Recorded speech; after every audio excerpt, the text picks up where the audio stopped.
What up, dudes? It's Gaz, and welcome back to the Warframe video. So, we got the dev stream for Angels of Zariman. Like, nearly everything about the update was shown to us, including the new frame Gyre, all of her abilities. We're going to go over those today. We're going to go over some of the new weapons they showed us. We're going to go briefly over the one of the new game modes, and we're also going to go over a bit of the Eximus Rework, difficulty tuning kind of situation. They also talked about this gigantic focus rework, but it's so gigantic, and I actually know enough stuff about how the meta of this game and how focus works that we're actually going to make a separate video on that tomorrow, because I don't want this video to be like 2 hours long. Because honestly, the one tomorrow, the focus rework video is most likely going to be quite a long one, because we're going to go on every single node before and after. So, before we get into it, make sure you're subbed to the channel and all that. And also, a big thanks to the official Discord server of this channel for helping me get this video put together. I was not able to watch the dev stream live as I had some IRL commitments to do. But yeah, here we are. And they really hooked it up. I did watch it afterwards, but yeah, they hooked it up and really helped me out here. So let's get some gameplay on the screen, and we're going to talk about all the stuff that I thought was important. Now, this won't be every little thing. We're not going to talk about the color of the fashion frame and like, oh, look, they chose blue today. Like, no, we're going to talk about the important stuff, okay? So let's get into it and not waste any time. You know how I said Eximus Rework? Let's start off with some information on the Eximus Rework. Now, it was kind of hard to get a good screenshot of this, like, quality-wise, but now Eximus units are going to have basically anti-cheese overhealth is what I call it. So the way this works, and this actually is a recommendation that I made a while ago, so I'm glad they actually are implementing a lot of stuff I've been suggesting over the years, so that is a nice feeling for me. But the way this works is that Eximus units will now have like you can kind of think of like an overshield or like overhealth. Until you break this overhealth, overshield kind of barricade over their normal health bar, they do not seem like they can be affected by crowd control abilities and potentially other things of that nature. So, for example, let's say I'm playing Korra. Let's say I'm playing Korra with my Strangle Dome. It stuns the enemies. I'm also whip clawing them like crazy. The way it seems right here is that you will not be able to kill this Eximus, or any Eximus for that matter, until you break that shield. Now, will whip claw work on that shield to let you damage them with CC abilities and all that? I'm not entirely sure. But this is going to push the potential challenge of the game a little bit forward, I guess. Just because if you look at the gameplay I have on screen of my like random fissure mission, I'm destroying the entire room with one shot of the Kuva Brahma. I don't even know if the enemy is an Eximus or not. Who cares? They die anyway. This is going to change that. It actually might be a nerf to the AoE meta. We're going to have to see what actually ends up happening, how beefy that shield is, what the mechanics of it will be. Are my Zar shots going to be able to blast it away? And then the bomb bullets of the Zar will finish off that Eximus? I really don't know. So that is interesting. They're also making it where energy leech Eximus are massively nerfed, where instead of just being an invisible instant energy drain aura like it currently is, they're going to shoot out like little pools on the ground. If you step in the pool, your energy will be drained. So yeah, that's actually pretty good. I do like these changes. It potentially could eliminate some really lazy, like the semi-AFK Wukong Steel Essence farm. I'm not sure if that will still work after these changes, to be honest, because every Eximus potentially could be, something you really notice. Unlike right now, like I said, I don't even notice they are Eximus or not. They have like a very weak visual aura around them. That potentially will change here, guys. So, good first thing to go over. Let's start going over Gyre, the new frame. We've actually got quite a few clips here of all of her abilities. We're going to go over all of her abilities, and we're going to show what the stats of them are, too, because we like to screenshot on this channel. All right, so let's see where we can start here. I've also got the entire, all of her abilities stats-wise. So her Helminth ability is going to be her first ability called Arc Sphere. So let's go ahead and find that one. We can show you what the Helminth ability is. Now, they're showing us all of this with 155% power strength for some reason. I have no idea why. Why don't you show us an unmodded version? Whatever. So this is Gyre's Helminth ability and first ability here. So let's see what this does. I actually don't even remember what this does. I think you throw like a spear out. Okay, so a sphere, not a spear. Warframe Gyre was done was we're trying to use physics in a new way for some of the abilities. So everything is using new tech, more or less. So you throw a shocky orb. We're launching these out and creating the arc spheres, which of course if you hit 3 enemies or more, they'll do more damage. enemies inside are going to be taking some damage. And then... Damage. I beat the Draconic Tree Sentinel. Is that right? I threw one and then... Spoilers for Elden Ring, Steve. Ooh, is that Put a right? cork in it, dude. Okay, so you throw out these electric orbs. If it hits up to 3 enemies, I believe it does more damage. And let's see what those stats are going to be like on that ability. Now remember, this is with 155% strength and probably negative range too. So, Arc Sphere, her Helminth ability. Launch a gyratory sphere that will deal high damage on impact and periodically deal electric damage shocks to nearby enemies. Hitting at least 3 enemies with this initial launch enhances the damage. Additionally, she has a lot of electric abilities. You can kind of think of her as a female Volt. Her passive, when enemies have electric procs on them, her abilities actually can crit against enemies with electric procs on them. 10% crit chance per electric proc on the enemy. And you can have a lot of electric procs on enemies. So that potentially could be kind of broken. Like there's certain weapons that you could stack up electric procs like to hundreds and hundreds. And if she has any good, decent base damage on these abilities, I mean, that's like a multi-thousand. Now, here's the thing. We don't know the crit damage multiplier. So that, who knows? It probably is just 1.5 to be honest. Like the lowest they can go without it being like pitiful. But yeah, as you can see here, so it's got with her negative range, it's got 4 to 7 meter range. That definitely could be huge. Like if you see the gameplay of her showing her throwing it out, it's like, wow. That's like with low range right there. Like imagine that with max range. That potentially could be a very good Helminth ability. So keep an eye on that one. Let's move on to the second ability here. We're going to do her second ability, which is called... Oh gosh, what is this one called? It's called Coil Horizon. Now this one is also going to be another damage-focused skill, where it's going to... Let's just have Rebecca explain it, actually. So what this one will do is it will... And then actually you can kind of get the It will bounce between... electricity bounces between the balls, it seems. See how it's like bouncing through? Yeah, so it'll actually like use the environment. Okay, so it's like a mini Grendel 4, it seems like. The, sort of vacuum effect. And let's see what the base stats on that ability are going to be. You can watch it go through the aisles.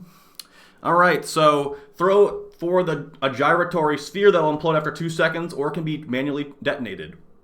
So that's going to be, with her 155% power strength, the explosion will do 2,000 electric damage, and the damage per second is 2.3 thousand. So decent enough. This is all electric, so you will be the bane of the robots. As robots in this game are weak to electric damage, you are going to mow through robots with this frame, that's for sure.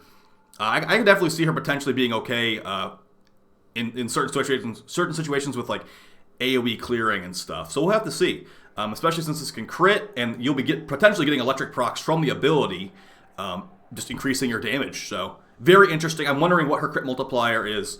But yeah, we're going to move on to the third ability. Now this one actually has a cooldown, and even Steve was upset about it. So we'll see if they end up changing this. The third ability is Cathode Grace. Gain a brief burst of increased critical chance and energy regeneration, with each kill extending the duration of the ability. Casting it is on a cooldown. So it has a base duration, which apparently she modded for already. It's 12.4 seconds. I think it's like 8 seconds base. And then the crit chance is moddable by strength, it seems, as is the energy rate per second. This does seem to be only for you, so, you know, saying she is similar to Gauss while being a selfish frame doesn't really buff her teammates much is probably actually pretty accurate here. So here's her 3. There's not really much to it. It's just a buff ability, so... Create energy regen for myself, and my crit chance goes up. As long as I'm killing, it'll stay active, but I am going to be obviously not killing anything, sort of showing. Oh, they didn't show Steve being sad about the cooldown. Those right? forms look so cool. Here. Again. Well, that ability's on a cooldown. It's on a cooldown. Wah, wah. Even Steve hates cooldowns. This is not a cooldown game, by the way. I'd say maybe remove that. If you're going to let me just get kills to continue the timer, just take off the cooldown. Why even bother, as far as I'm concerned? But yeah, modelable by strength, critical chance for yourself, and energy regeneration. Seems okay. I don't really need much crit chance. Now, it says 77 when it's modelable by strength there. I wonder if that's additive, because if it's just multiplicative, that's weaker than Ash's new Smoke Shadow augment, which works for all teammates and himself. So, Yeah, hopefully that's additive. That would be hilarious. If it's additive crit chance, that would be hilarious, and then maybe the cooldown is justified. Because if you think about it, like, why are they adding a cooldown to a random buff skill, right? Like, it's probably really, really strong. So we'll have to see. And then the last ability is Rotor Swell. So what this one's going to do is you're going to spin at incredible speeds, generating an electric field that shocks nearby enemies. Remember, that those shocks are going to give you crit chance for your abilities, not for your weapons. When you get a critical hit, a large electronical discharge will chain from enemies that were hit to nearby enemies. So you're pretty much going to want to have this active at all times. It's like another mini buff. So she actually is very similar to Gauss, now I think about it. Gauss has 2 like self-buff abilities. She also has 2 self-buff abilities, but this is a more damage-focused, like ability damage-focused Gauss than Gauss being very weapon damage-focused. So it also, when you cast this ability, you can't even see. Like, good luck seeing anything. That with like pink energy colors and like, oh man, it just sounds like a nightmare already. So yeah, get ready to not be able to see anything. There's going to be electric lightning all over the place. You're going to have Gyre covering the entire screen. Yeah, have fun with that. So that's Gyre in a nutshell. Basically, you know, like I said, it's you can call it like a mix between Gauss and Volt, but a more... Actually, no, that's a perfect comparison. Because a mixture between Gauss and Volt, where, you know, Volt has ability focus, ability damage focus for the most part. Gauss has weapon damage focus. She's in between those two, but she can't buff operator amps with her electric. But we'll talk about that in the focus rework tomorrow, okay? Because maybe even you don't even need Volt anymore. So we'll see. All right, moving on.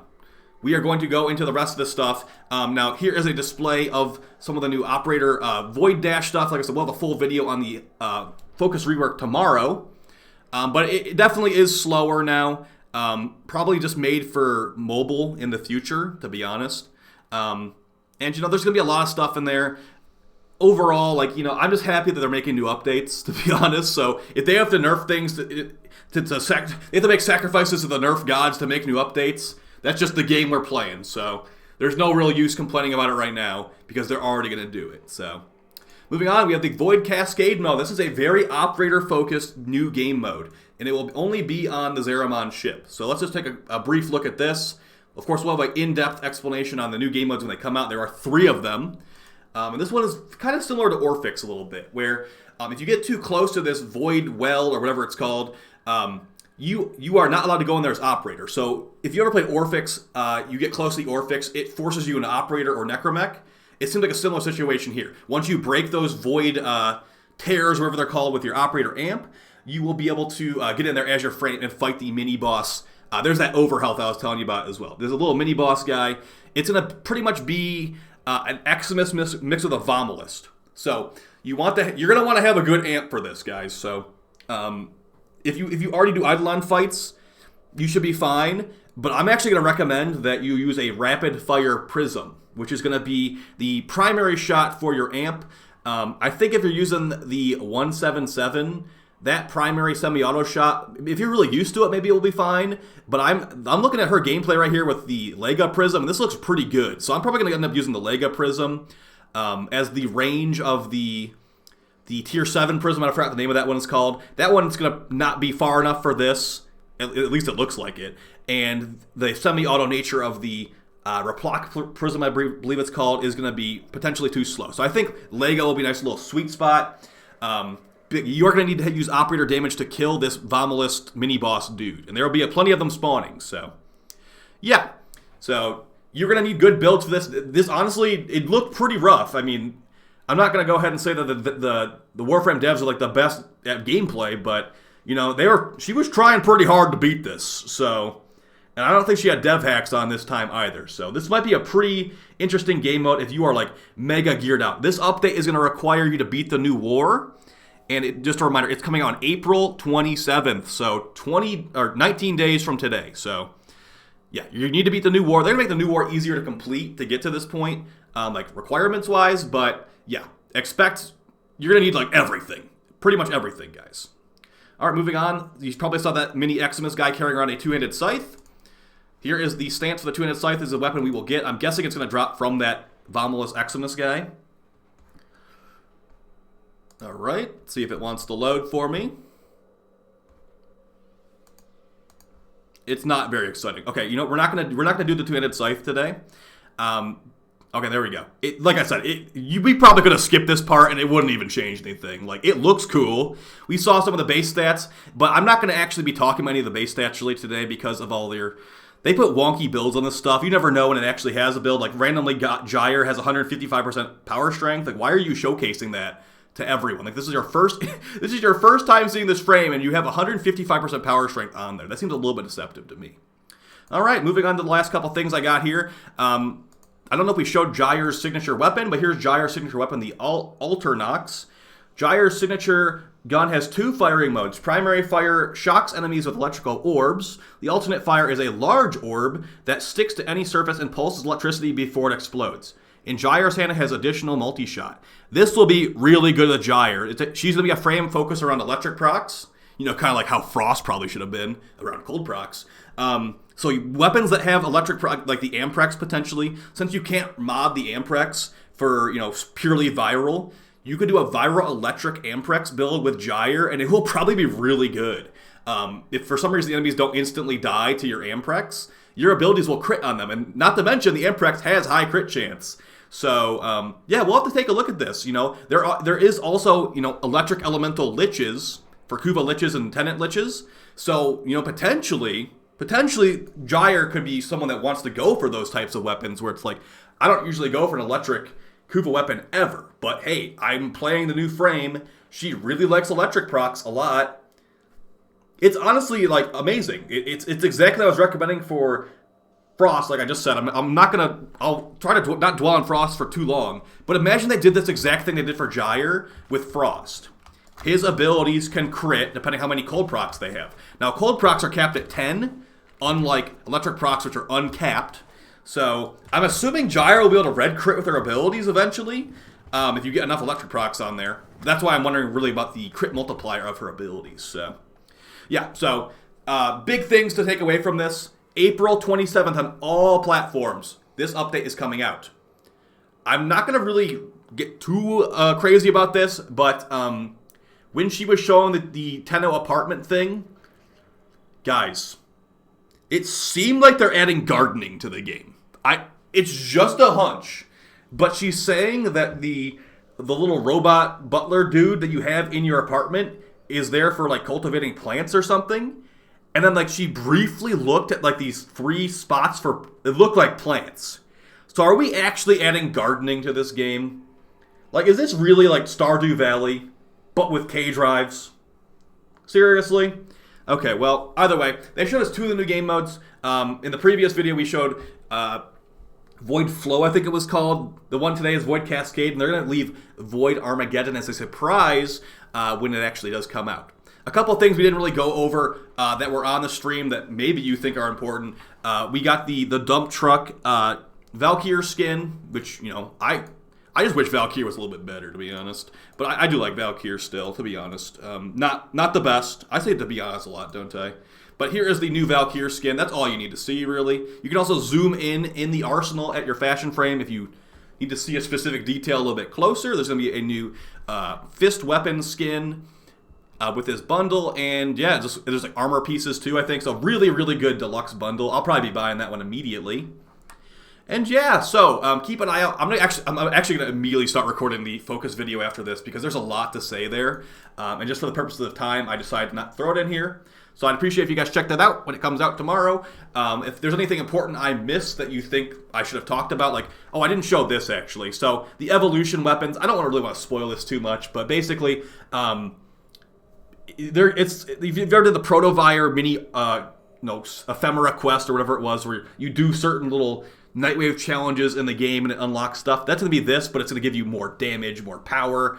It seems like you might be able to pick between different types of, I want the status version, I want the crit version.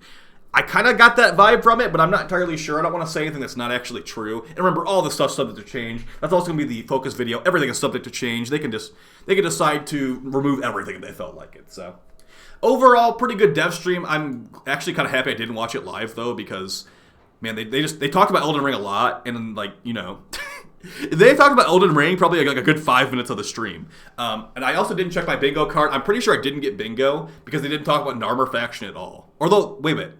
We'll have to see. I'll put the bingo card in the video tomorrow, okay? Thank you guys so much for the support. I will see you next time. And yeah, you guys are cool. April 27th. Yeah.